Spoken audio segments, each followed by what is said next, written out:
NEET പരീക്ഷാ ചോദ്യപേപ്പർ ചോർച്ചയിൽ പാർലമെന്റിനകത്തും പുറത്തും ഇനിയും അനീതിക്കായുള്ള പോരാട്ടം തുടരുമെന്ന് ഇടുക്കി എംപി അഡ്വക്കേറ്റ് ഡീൻ കുര്യാക്കോസ്.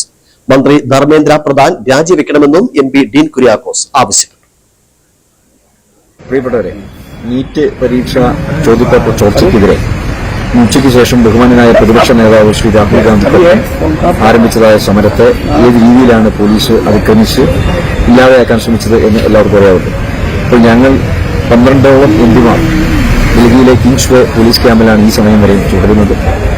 ഇപ്പോൾ മാത്രമാണ് ബഹുമാനായ ശ്രീ രാഹുൽ ഗാന്ധി ഉൾപ്പെടെയുള്ള ദേശീയ നേതാക്കന്മാരെ വിട്ടയച്ചിട്ടുള്ളത്. നീറ്റ് പരീക്ഷാ ചോദ്യപേപ്പർ ചോർച്ചയ്ക്കെതിരായിട്ടുള്ള പ്രതിഷേധം അതിശക്തമായ നിലയിൽ തന്നെ ഞങ്ങൾ തുടരും. വരുന്ന ദിവസവും പാർലമെന്റിനകത്തും പുറത്തും ശക്തമായ പ്രതിഷേധവുമായി കോൺഗ്രസ് എംപിമാർ മുന്നോട്ട് പോകും എന്ന് ഈ ഘട്ടത്തിൽ അറിയിക്കുകയാണ്. മന്ത്രി ധർമ്മേന്ദ്ര പ്രധാൻ രാജിവെക്കുന്നതുവരെ രാജ്യത്തെ മുഴുവൻ ചെറുപ്പക്കാരും അണിനിരക്കുന്നതായ ഈ സമരത്തിൽ നിങ്ങളുടെ എല്ലാവരുടെയും വലിയ പിന്തുണയുണ്ടാകണം എന്ന് വിനീതമായി അഭ്യർത്ഥിക്കുന്നു. നന്ദി.